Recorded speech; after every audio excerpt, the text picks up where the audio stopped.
Roger Geezy, Scott Kellogg. Sharon Geezy. Okay. Oh. With that, we'll go to item 2. That's a request from Roger Geezy, 541 Oak Street, to replace the curb and gutter and patch 6th Street North at 130 6th Street North. That was removed to connect the sanitary lateral. Dave, I guess we'll start. Okay, with you and I can we'll quick listen. run through the history that city records have. Mr. Geesey purchased this property in October 22nd, 2009. January 11th, 2010, he took out a raising permit to remove the existing house that was destroyed by fire. October 17th, 2011 was a permit to move the house from 650 Birch Street to 136th Street. On December 11th, 2011, Comfort Air took out a plumbing permit to hook up sanitary sewer and water laterals. May 16th, the engineering department of this year got a call that there was a sewer backup at that property. Joe visited the site. Pellner Plumbing with Randy Knuth Excavating was digging up the sanitary lateral. There's no permits on record for the plumber or the excavator. It was determined at that time that the sanitary lateral was connected to an abandoned lateral and not connected to the sewer, that wasn't connected to the sewer main. City crews located a sewer lateral for Pellner Plumbing, and the original sanitary lateral from the house was laid at a grade which would not flow to the correct lateral, so it had to be excavated and relaid.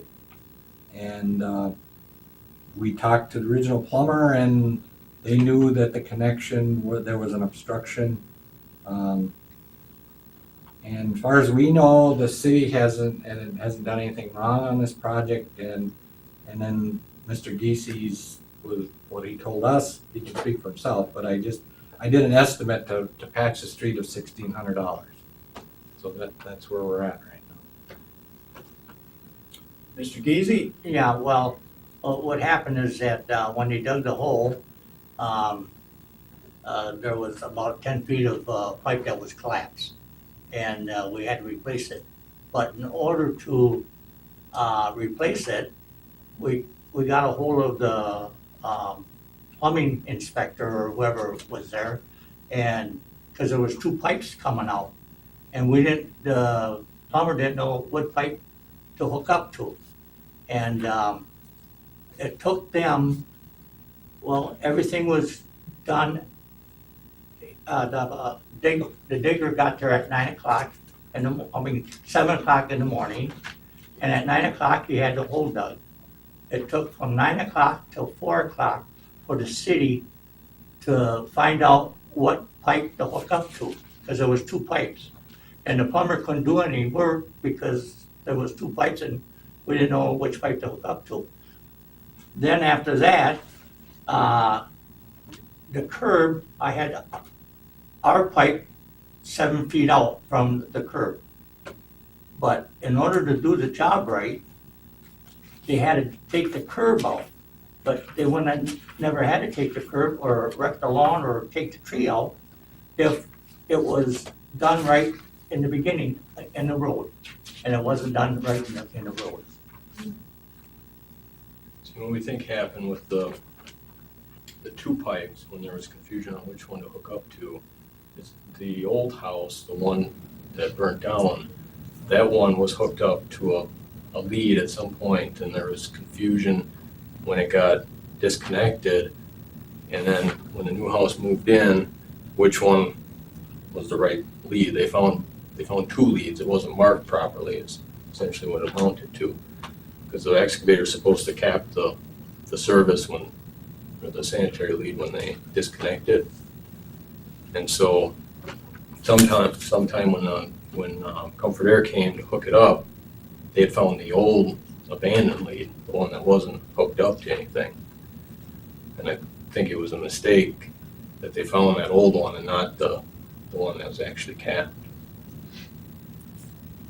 Yeah, that job was supposed to take about 4 to 5 hours maximum. And it took them, the plumber was there 15 hours, And the digger was there about 20 hours. And I just don't think that's right. So what I'm asking for is, I paid for the plumber and I paid for the digger.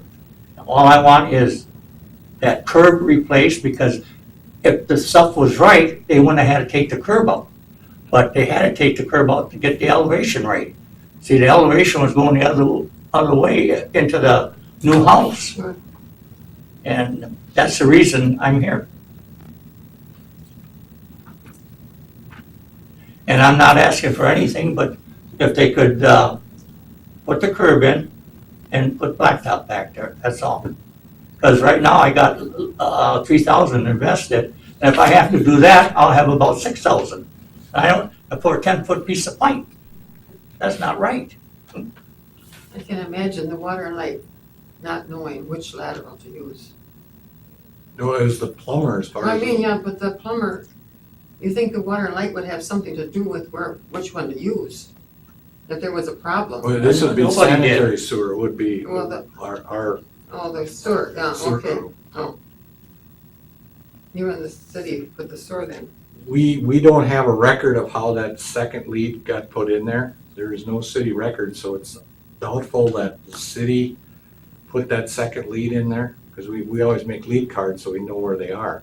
And I've talked to everybody that I can find around City Hall, nobody knows why there's two leads. The live lead is PVC, so that means it's comparatively new. Mm-hmm, Probably they're sometime between the 90s to present time. Well, the guy could be retired, whoever put it in, who knows? yeah, And the tough thing too is the city got called in kind of on at least the engineering department when I went out there. You know, we got called in at the end when, you know, there was already two pipes and, you know, there was already a sewer backup at that point. And at one point, the excavator had known that which lead was a correct lead. And sometime, you know, when the new house was moved in and Comfort Air came in, they had somehow found the other abandoned lead that they tried to connect to and eventually did. And then those two pipes were only like 6 or 8 feet apart. Yeah, it didn't take much to hook it up. I mean, but 6,000 is a lot of money for a Yeah. 10-foot piece of pipe. definitely. And like I say, Randy says a job like this should be about between 4 and 5 hours. And he put 20 hours in, and the other guy, the plumber, had 15 hours. I don't mind that, but if, I paid for all that. If the city would put the curb in, which, when they had it been removed, if it was right in the road and the, blacktop. I don't think I'm asking for too much. Other than that, I think I'll make a motion that the city put in the curb and gutter and the blacktop to repair Thank you. that damage.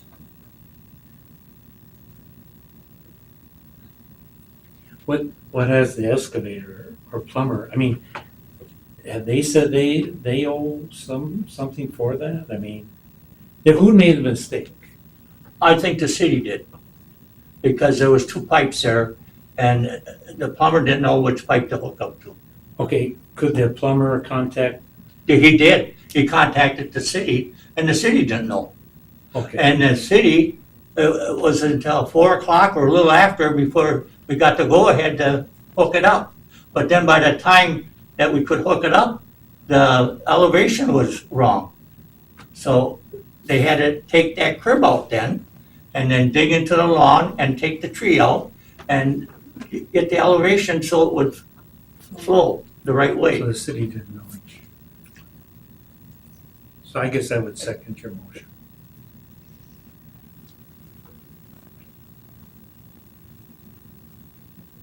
Any further discussion, I And- guess, by anybody? I did show Tom. Tom was the only guy that went up there, and thank you, Tom, for coming up. I appreciate that. Well, I went and listened to probably what you just said now, so. but, I guess the city, you know, I question that, we're really, that the city is at fault. There is a motion and a second on the floor, and that's to 1,600, Marion? That's our estimate. Why would you question that? I mean, I just use your thoughts. Yeah, I just, I don't think the city was at fault of, I guess, what all took place.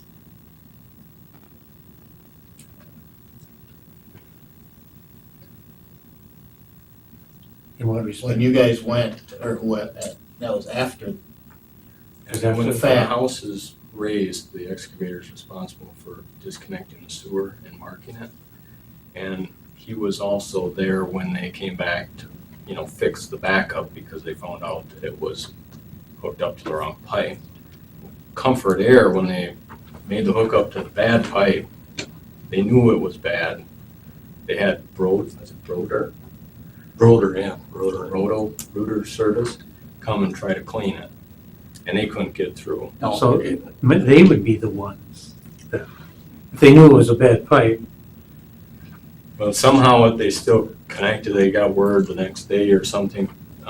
The plumber doesn't recall how he found out, but they connected it, and then by the time it was rented, however long after, they found out that. the guy was it's the wrong taking a pipe. shower, and it ran back into the shower, and that's when I got the call that the sewer wasn't working.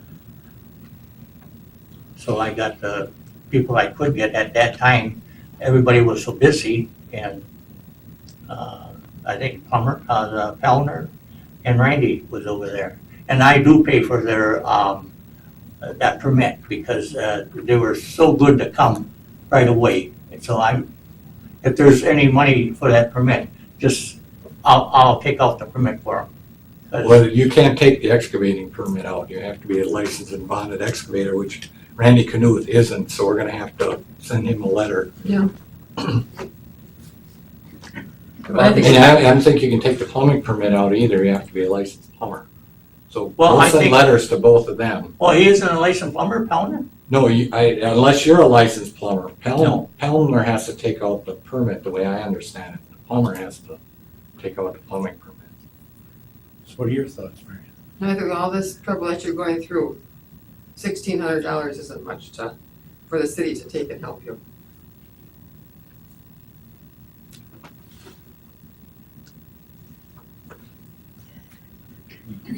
After they get that curb in, then I would like to have them put a little black dirt behind that because there's kind of a hole there.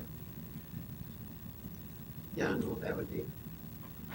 Well, if this passes, I guess we'll do that. Okay.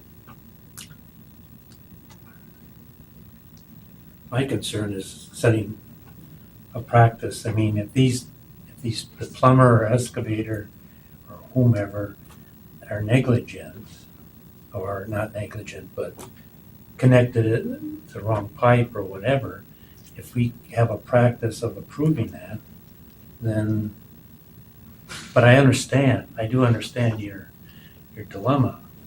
you Yeah.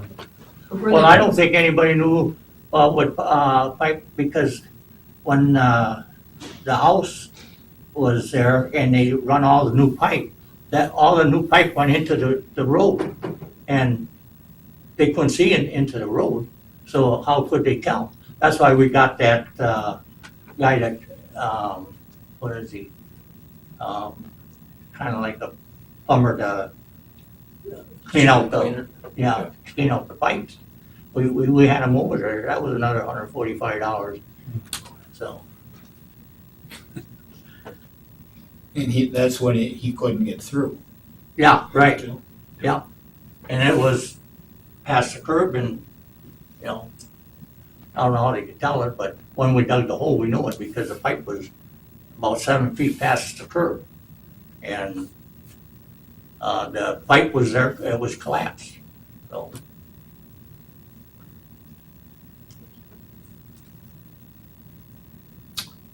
Well, and I share that same concern about a precedent of, even though it's not necessarily a lot of money, but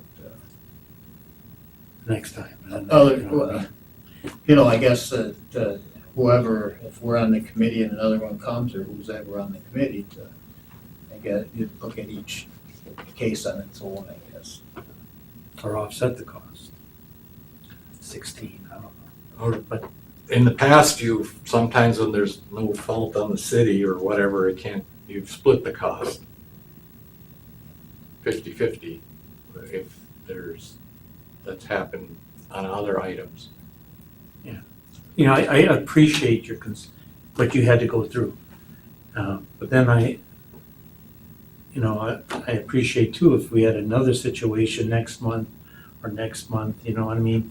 So if we could just split the cost, is something. Well, I don't think that's very fair. Okay. I Split think the you cost. guys should Yeah. come up with the right amount. I mean, it's, We don't want That's to split not the fair. cost of all the things that he had to pay for. Yeah. You know, all the work and all that. We're lucky that it was only Well, not cost only us that, get the money. $1,600. the other plumber and digger, they had other work to do. They already sat there 15 hours. Yeah. I mean, that's crazy. And the fault why they was there is because the city didn't know what pipe to hook up. Now, who do you blame? Yeah. The plumber got a hold of the city people. Dave was on vacation, and this gentleman was there. He did a good job, but what are you gonna do? It's a mistake from the city, and they should admit it. We don't have any record of any mistake. We didn't have any record of the two leads until they were dug up. So somebody put that lead in and didn't notify the city. Well, it sure wasn't me. Well, that's a good point though. I mean, it's in the street, Right. you know, so Yeah. I mean, But the lead is the property owner's owns it, actually. Yeah. well, there's a motion. Yeah, there's a motion, and whatever we do, I guess we do with it, but I do have a, concern that, that it looks at as a fault of the city, when,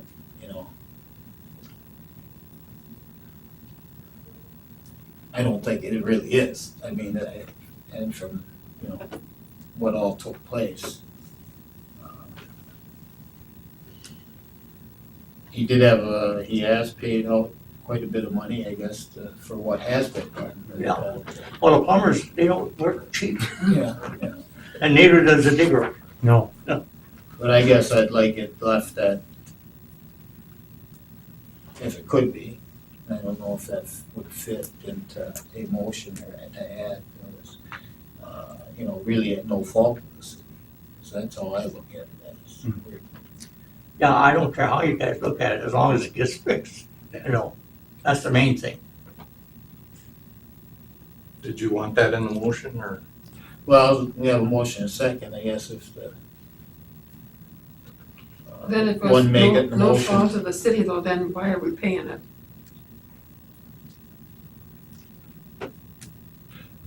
Well, that's a question. Yeah, I mean, that's a good question, and that's, I guess, But like he says, he sat there, waited for the city to find out, to come and help him, and it took hours before the city could even come and help him do anything, which was costing him money. They were there right away, That's what I mean, yeah. but they didn't know which Yeah. pipe, Mhm. Then they went back to the city, and they still didn't know, Yeah. And here these guys are waiting, and you're paying them. and Yeah, I'm paying, and it sure. was driving me nuts.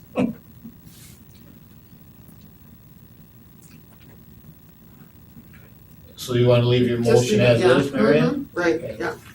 You have that down, Dave? Yeah, motion by Marion, seconded by Scott to replace the curb and gutter and asphalt pavement at, 136th Street.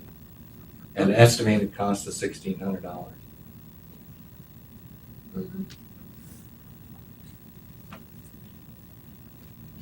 All right. If there's no further discussion, committee, we'll vote on the motion. All those in favor respond by aye. Aye. Aye. Opposed? I'll just state that from my standpoint, there wasn't a fault of the city. We'll just leave it as that. So did you vote yes or no, or? Or how do I write this down?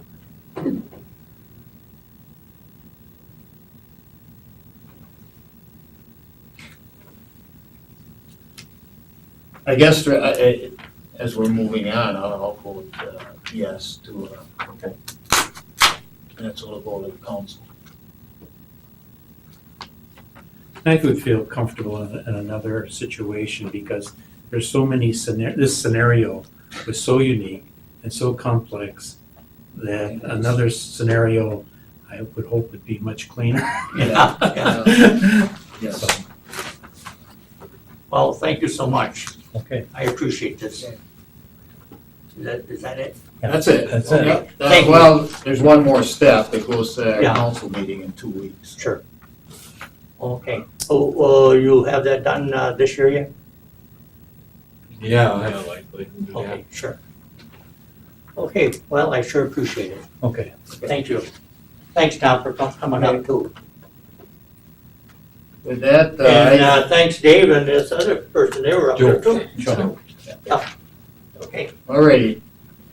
Item number 3 is a request from Midway Center Rentals for a contractor's development agreement from the city of Wisconsin Rapids to bring in water and sewer laterals at the property of 221 Lincoln Street, parcel number 34-07897.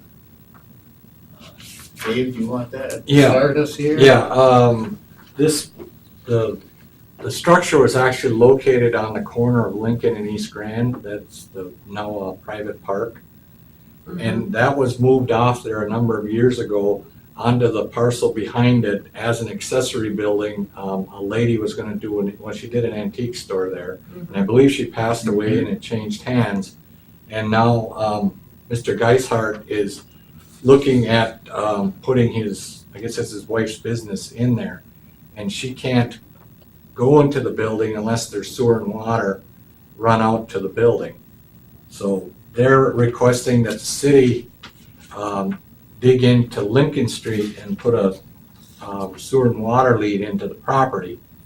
But this would be at time, and that's why the developer's permit, because we've already have a lead into that property, they have to pay 100% of the cost.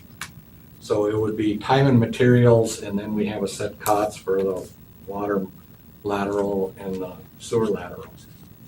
So they could hire their own plumber, but they requested that the city bring it, we're gonna bring it from the main to the property line.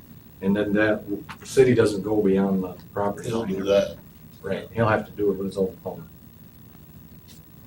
And, on an estimated cost is 14,000, about roughly 14,000. That would be the property owner's responsibility. Right. There'd be no cost to the city per se. Mhm. Sounds good to me. Yeah, get to use it. I make a motion to accept that. I'll second it. Motion and a second to approve the request to bring in water and sewer laterals at the property at 221 Lincoln Street. If there's no further discussion, we'll vote. All those in favor respond by aye. Aye. Opposed? Item number 4, proposed changes to the traffic signing and marking on West Grand Avenue between 10th Avenue and 17th Avenue. Okay, I got extra handouts after our packet was out.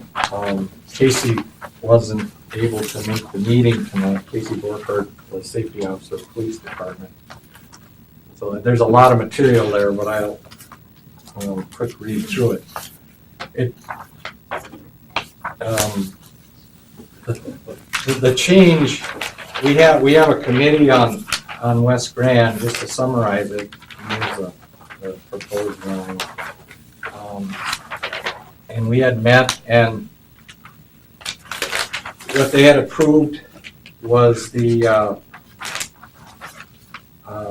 ladder crossings at 10th Avenue, 12th Avenue, 13th Avenue, 15th Avenue, and 17th Avenue, and then paint crosswalks and stop bars at all the side streets. And install an additional flashing beacon at 10th Avenue. Since the committee met, we've been working with, well, the police department, street department. Mhm. We've been going around to all the schools and adjusting the school zones to match the recommendations of the MUTCD, which is the Manual of Uniform Traffic Control Devices, and then the Wisconsin versions. And their recommendation is to only put a school zone on a street adjacent to a school. Okay. But we have because it's connecting highway, I guess, we, the city, can put a zone there. It's not recommended. If we'd be like a smaller city under 5,000, the road would be under DOT control and they wouldn't allow it. So we're trying to be consistent, and if you read through there, the police have trouble with enforcement on the school zones too. So we'll paint the crosswalks, but we'll remove the school zone on West Grand. Casey's talked to the principal at Meade, and she doesn't have a problem with our proposal. What do you mean by remove, I mean, here on this one that you sent us, the Right. yellow, Those yellow signs that say 20 miles an hour when children are present Yeah. will be removed from Grand Avenue. There'll still be a school crossing sign at the Pentagon at 17th Avenue. That's where all the kids, because Yeah. they've checked with the Lutheran school, St. Paul's, Mhm. and there is no kids that cross. And so they want all the kids to cross at 17th Avenue, and that's why we would mark it at that point. and you said there's a flashing light, At 10th Avenue and West Grand, that's an overhead. yeah, with the, And the new design has like a strobe light. Mm-hmm. So we'll just add those on the vertical posts on the right-hand side. We've had complaints from car drivers that the Yeah, that up there. lights are too high. So we'd add an additional flasher on that post. what That would about be, cars? Oh, I'm sorry. that would be good. What about cars coming from the west? I mean, yeah, coming east from the west. I mean, on the other side of 17th Street. Is there anything over there? I mean, we're talking about east of 17th Street. There'll What be, about west of? right, and west of 17th, there'll still be the advanced sign that there's a school crossing coming up, and then there'll be school crossing signs at the signal with the down arrow. No flashing or anything? No, because we have a traffic signal there, that's why. Okay. If like 10th or 8th and Grove where there is no signal, that's where we'll put up the flashing amber lights, but the traffic signal is a lot more positive. You get a red light, you're gonna stop, Oh, yeah. so. That makes sense. I like that flashing beacon there. I think it's great. Can't miss it, No, it's the new, especially since we've had some difficulties in that area. Yeah.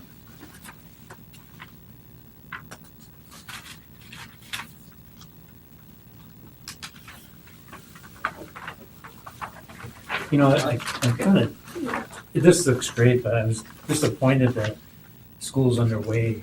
And I know you said that you've met with different committees and groups, and just that alone, but too bad when would this be in place if we were to vote on it?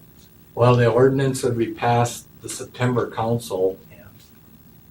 And then the sign shop would start painting all the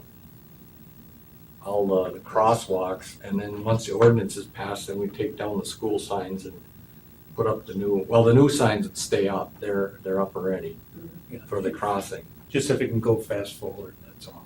yeah. And how soon because the beacons we it put up. started. The beacons, I don't have them, if they're in the 2014 proposed budget, so we could put them up, get them and put them up in January, February, once we get into the Well, new better budget. late than never. A lot of planning. All right,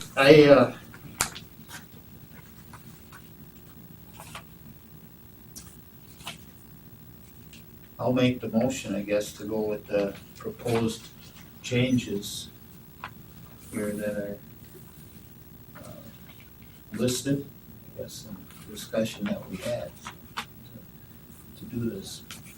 Yeah, I'll second it.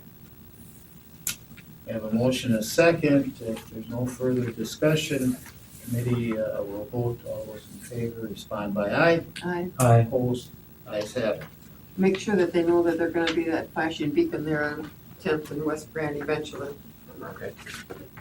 would be nice, I'll list what you approved in the motion, if that's okay. Mhm.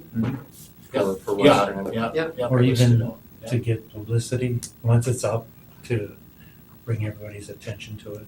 You know, things are happening over there for the safety of the kids, so.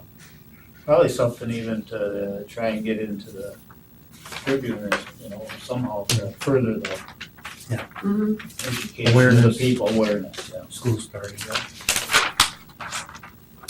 All right, number 5, review the requirements to prohibit trains from blowing their whistle at crossings.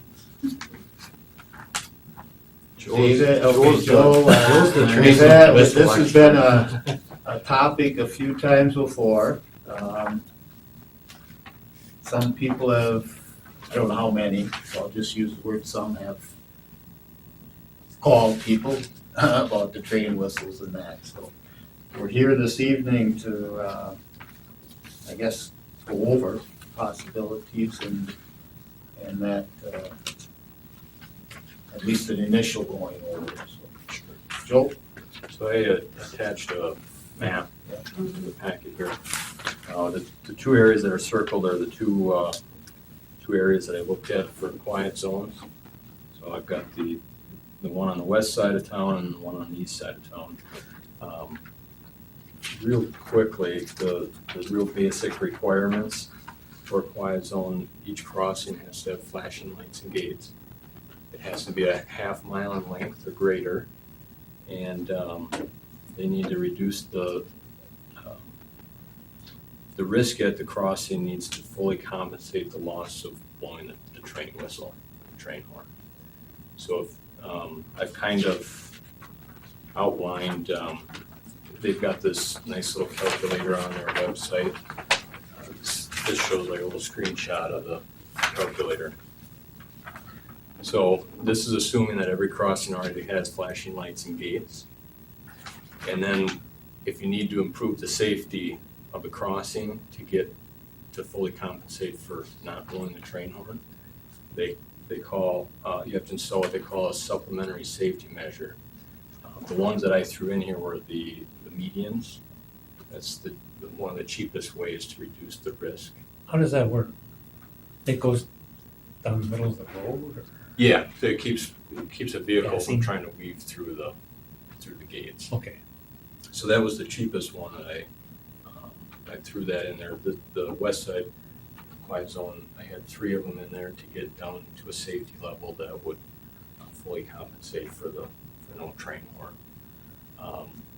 The biggest factor for doing this is the cost. I've got them listed here. West side is estimated cost is $700,000. The medians are relatively cheap at like $25,000 per crossing. It's the flashing lights and gates. Yeah, Because they go each one of these crossings that you got the dot on. Yep. They all would have to have the median and the gates, right? Is that Not all the medians. They would all have to that's have that key. flashing lights and And gates. gates, okay. Yeah. And we'd only need enough medians to reduce the risk far enough to get below the Okay. risk index without blowing the train. Why, I was looking, why did they have the 3 green dots on the west side, on the bottom there? I don't see any intersection, So the very southerly most one, Yeah, right. right down here. that's Seneca Road. And if you move up, the next one is a private crossing for what's the gentleman's? Otto Grabowski. This goes all the way down to Port Edwards. Mhm. Oh, It's starting down, right, Joe? Yeah. Starting down there when you said Seneca Road. Yeah, It's that's all right the on the border. Yeah, And then the third one up, that's Payne Street. There's, can't remember his name. Mike Winters. Mike Winter lives on the end of that. It says we still show it as a public crossing. The calculator had it as a private crossing, so I couldn't include it in the calculator, so I'm not sure what's going on. There's a little bit of misinformation in there, but I wasn't able to contact anybody at the railroad to get any better data on that, but. So then it would go all the way up to Dura Beauty. That's the northernly most one on this stretch.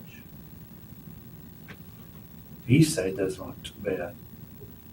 No, that one's a little better. I had a cost of 600,000. That's going all the way out to Walasik Avenue, just east of 32nd Street. Actually, I went a little too far. My circle goes out past You got it to 48th Street. It should just be up to 32nd Street. Is there ever any grants available? None that we've ever heard, because they want people or the trains to blow their horns for safety. Mhm. So they've got Operation Lifesaver. We've had this times before, and people have come in and lobbied the committee not to do a quiet zone because they want trains to be safe. We've had speakers at schools to talk about trains and the dangers of them. Mhm. So, yeah.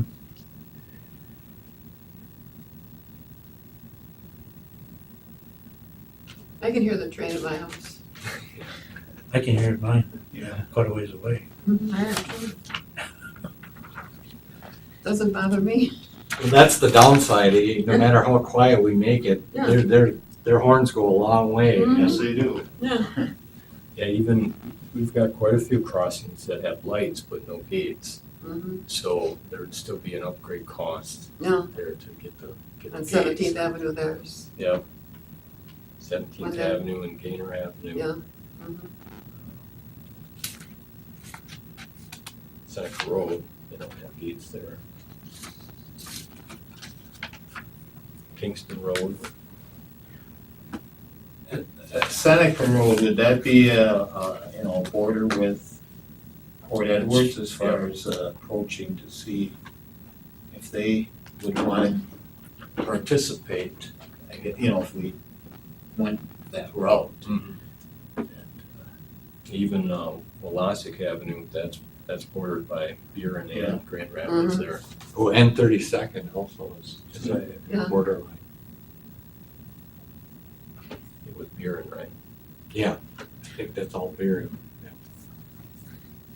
But like, the money, is gonna be a driving force, but I guess if the money, say we didn't need that much, or didn't need it, then just, would our decision be to leave as is, or to, that it's safer as it is with the horns, or would we go the route of, And a lot of these too, just for, we had our original proposal back in, what we had looked at in what was it, 09? I think when we first brought it to the committee, Oh, yeah. we had looked at just 3 crossings, Chase Street, Grand, and High. Yeah. And, so I mean, you can shrink it down, it's just the question is, you're still gonna hear it, further down the track. But, so I mean, you could make a quiet zone that's, much less costly. Or if you could reduce the number of times they're required. I read in here, several seconds or so before you get Mhm. 3 blasts, then 2 blasts, then a single blast. But if it could just be, it's important to have the sound, I think. Yeah. But I do understand the irritation when it's multiple blasts and so forth. If it could be modified, I was just brainstorming and, you got good ideas, bad ideas, but if you even close some of these intersections that you could, I don't know. people would be inconvenienced and they may have to take a different route or whatever, but this is so costly, Mhm. it's kind of prohibitive, unless there's a way you can modify it some way. I don't know. Well, ultimately, when we looked at West Grand in 2005, there was a proposal to run this line up 33rd, Mhm. where they'd be blowing their whistles out in the town of Seneca, and they wouldn't be downtown, but there's still revenue business downtown, and the railroad didn't want any part of it. That cost back in 2004 or so was 4.5 million to relocate the railroad. Wow. Back then. Yeah, back then. And we've looked at overpasses, I guess that's how Marshfield got their quiet zone. Yeah, it was a lot of it with Veterans Parkway when they built that. They have two grades separated. One is the veterans over the railroad. But no, it's actually the railroad's over Peach Street alongside Veterans, and then it goes over St. Joseph's further to the west. And so then even at Central, where they've got lots of traffic, they've got the flashing lights and gates in a median, but they get a lot of extra safety from the two grade separated crossings on both sides of Central Avenue. Mhm. So they're But they able to- still had an accident there. Oh, that's right, somebody did get hit there by a train. Mhm. I don't think, the noise myself, the blowing of the horns and that, isn't as bad as waiting for the train to cross. That train is so long. Somewhere. So And slow. when you get there right away, where the first couple cars go through, well, you know you're gonna wait for another 100. Yeah. But other than that, I think that's why a crossing at West Grand would be good to have. So you wouldn't have to wait for the train there. But I think the horns are good. Whistles, whatever you wanna call them. Well, a big part of this, I think, was some people getting calls again and to look at this, and this is, I think, the best, most intense, I think, information that Mhm. that any of the committees have had over the years when this has been brought up. So, a big thing, we can do anything, put it, so try to get something in the budget, that we have the information to think it over, to try and do something now. It is gonna be budget time if we wanted to see about getting any money put in for, this next year. So, it's an informational tool.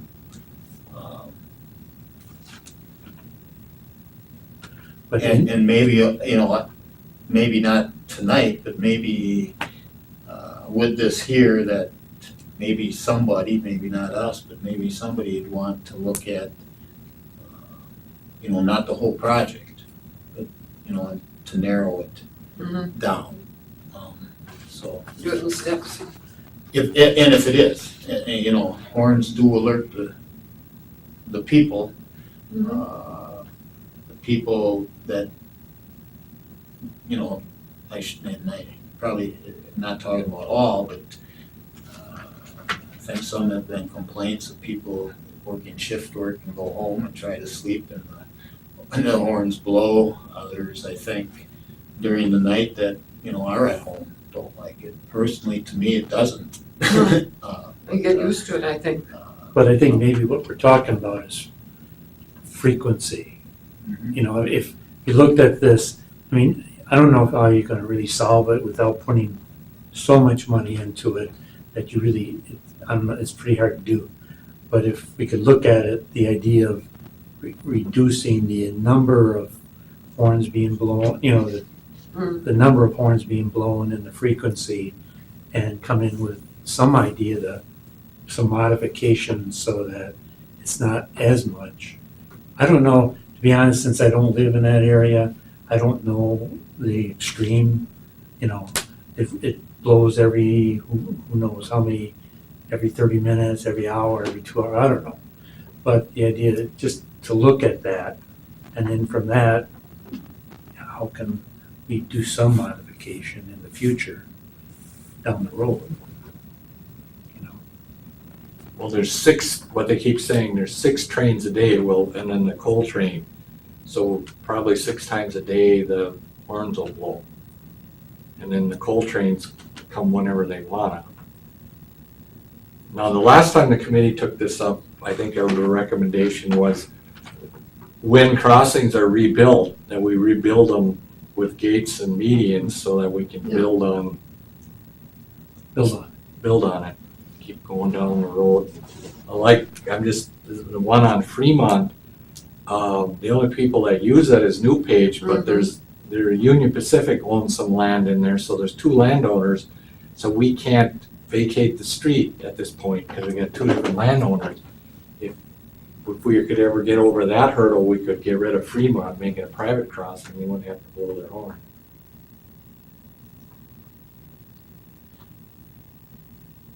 Is there any of these that are being looked at to redo any of these crossings? I don't mean next year, but are anything out plans? None of them really, they're all pretty new. And probably the cheapest ones to, for quiet zone at, economy scale, low cost, to shrink it down. The one from Chase, including Grand and High Street, because they already have flashing lights and gates.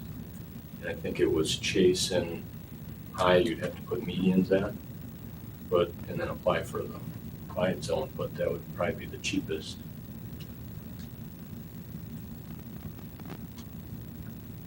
But you'd still get them Yeah. coming up all the way to 17. Yeah. They'd have to be quiet, and then they got to Fremont and Dura Beauty, they start blowing again. Yeah, So, I don't know, you get a lot for your money. and I think now this time of the year with people having their windows open, Yeah. that's when you hear the train. We never hear it otherwise, but now I know during the night, 4 o'clock usually is, there's a train going through, but it's nothing. Or if you could do a single crossing quiet zone. Like that one on the east side of First Street, that's kind of all by itself there. That's got flashing lights and gates now.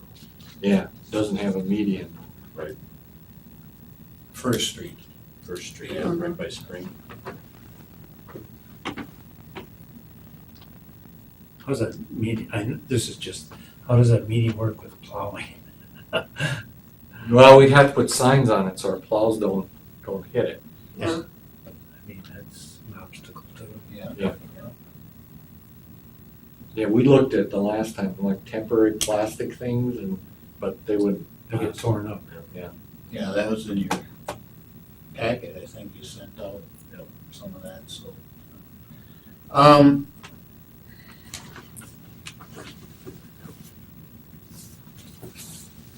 Unless there's something the committee either, to deny something, there's not really a request to do anything, it was to review this, and we have.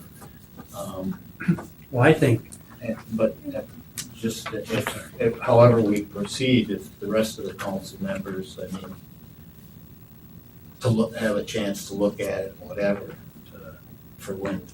mhm, I think if the council is aware of the factors, the cost and everything, and if they get calls, they can refer them to this packet or create a packet indicating the cost and things like that. I mean, some people, and I can understand, might say, well, just, stop the trains from blowing their horns, not realizing the sheer cost and what's required, and because they get frustrated. But if they understood, then they still may not like it, but they could accept it much better. So if we could just maybe somehow package it so that they have access to the information if and when, I don't know if that's Can you a put good this idea. on the website? Yeah, we could put it on the website. I mean, or maybe that promotes it too. Maybe people that inquire, they could contact and get a packet or something like that. But it's just so much to undertake, cost-wise. It's a lot of money. Mhm. Yeah, I guess if others on the council or whatever feel about doing something, they can give, if they would, they can give a directive of what they think, so. Yeah. If enough did to do something, Right. not just the one. Yeah. So. So is that good enough, committee, that we reviewed it and Mhm. Joel can get it on the website and whatever with the other council members? Okay, let's see, number 6, we'll go to that. Remove the school zones due to signing plan updates at the following locations.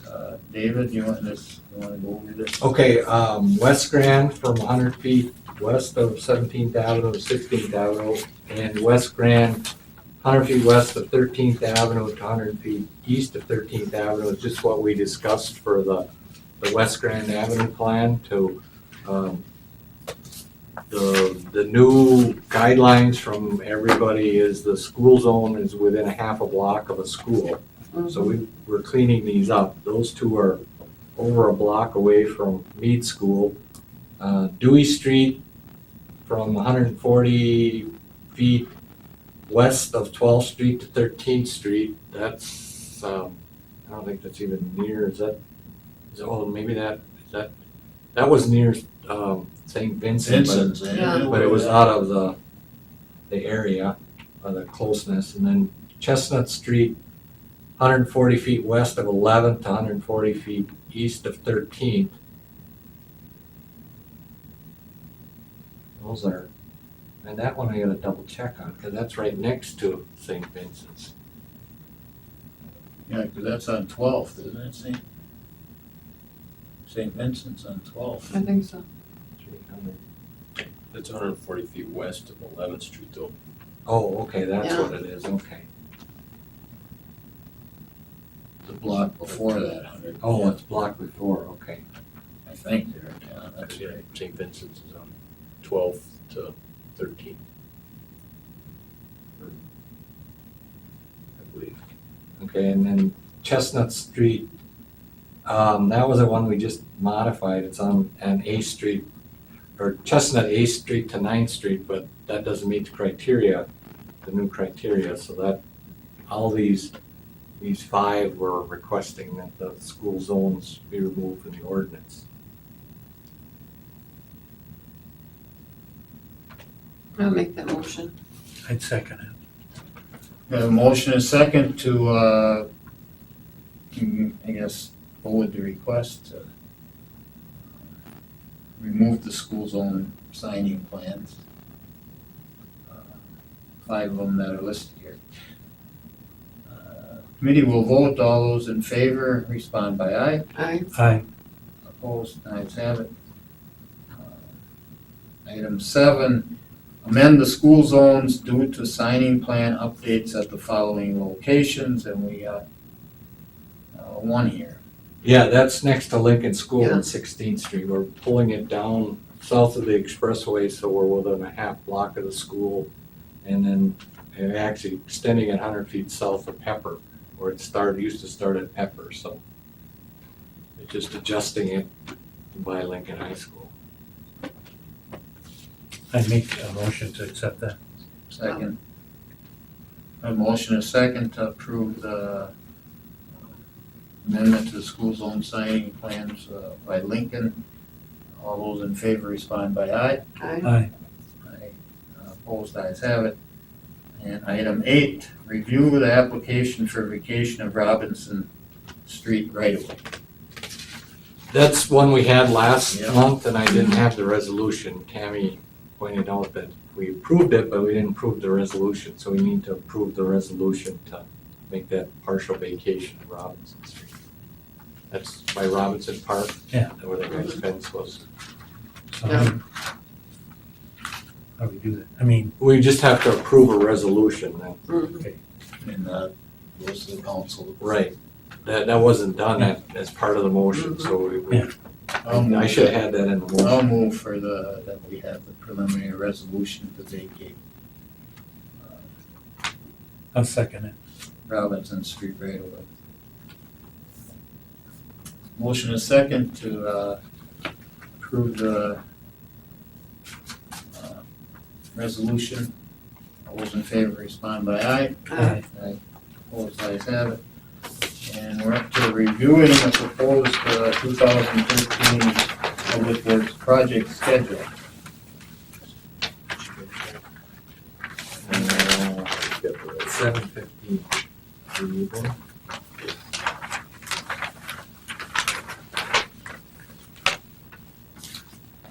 This is the whole thing? Yeah, that's what part of mine was that, I got one together. I just wondered. Do you have why a we're- green, do you have a green one too? Yeah, that's good. I apologize for that. Got mixed up in the copying. Did we get this? I don't think so. I got a whole, I went through there and doesn't have another there we go. one. Yeah, I bet you I do. I got a couple of you got. Oh. That's the wrong one. That's the wrong I'll look on it. one. This one might have. Do you need one too? No, I. No, I'll look on it. Yeah. Oh, you don't have that. All right. You got one, Joe, to go over? Yeah, so the 9th Street project, that is still underway. Our crews have been gone for a couple weeks now. The concrete contractor's still working on finishing up the last block by Peach Street for curb and gutter. And once that's done, they'll come in and pave it. And our crew right now is on First Street North, putting in water main at this point. They're headed south down the hill towards the county parking lot. And it might be there for about 2 weeks yet. And we're planning on finishing all the water main up to the Jackson Street Bridge.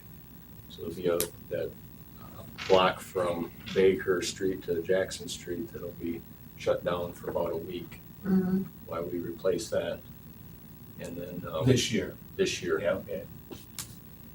And then after that project, well, I guess a little more information about that. The DOT contractor should be starting on First Street North, right about the end of September. Hmm. And, they're gonna have that first phase they wanna do this fall. To get the first layer of asphalt on there for winter, and then be back next spring to do the lower portion towards the roundabout and get that all put back together. So the initial this year, the paving, the asphalt, it's the first layer. Yeah. Next year, they'll put the They'll put a touch on for final that coat on it. stretch. Mhm. Okay. Anything else on First Street? And that includes next year, the roundabout. Yeah, That's when that'll be done. yeah, I think that's all with First Street. Okay. The project after that is Pepper Avenue, replacing the water main and the force main. It's from First Street south to Sampson Street. And we have eight weeks approximately scheduled for that. And we're gonna try to walk through that one carefully as winter, as It's getting middle of close. November comes, we won't be able to pave anymore after that point, so we'll try to prepare, what we can, do as much as we can and try to get some of it paved if we can and get as far as we can, I guess. Yeah, when do you think they'd get out there? 2 weeks from now, that would be mid-September, Yeah. we get that, so You mid-November we'd be. It'd be mid-November, I guess, if it's about, if it's 8 weeks that you mentioned. So it'll be cutting it close. Yeah. And then that finishes up our construction season. I just would mention the Safe Routes to Schools program. We got approval on, they call it section 106 is the environmental document. So I'll be shortly, when I get all the requirements from the state, we'll be starting to talked to the people on Washington Street to get the needed right of way in Clyde Avenue, so you may hear something. Everybody's been happy, but Mm-hmm. I haven't talked to them since the We last never drive out there, I meeting. think of that. So, It's coming. right, so over the winter, hopefully all the right of way will be acquired that's Mhm. needed, and then we'll put together a bid in early next spring, and, well, we won't start work until, usually we don't lay any concrete till May. So, but, and then hopefully in the 2014 school year, the kids will have a nice new sidewalk to walk on. Mm-hmm. Now, and Third and Jackson, well, I haven't heard from the contractor yet, that's that signal Well, that's the signal, yeah. actuation. So that'll be done this fall. That's good. it.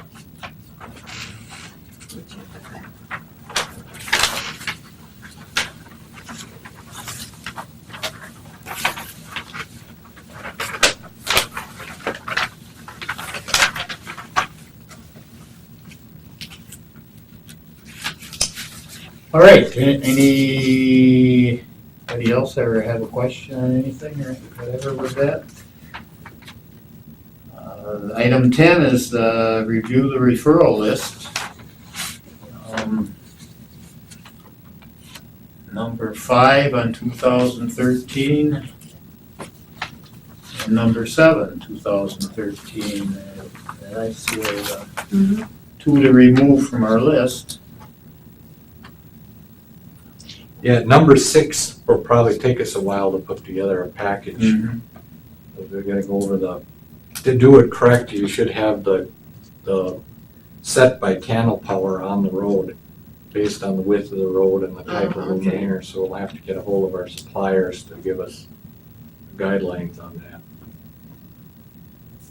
All right, I guess, whenever you get the information and put it together, I guess, Mhm.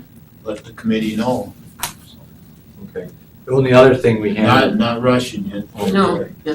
The other one thing we had is we'd like to have a public hearing on the next meeting, the October 1st meeting. What do we have, 4 streets? We had Chase Street be from Chestnut.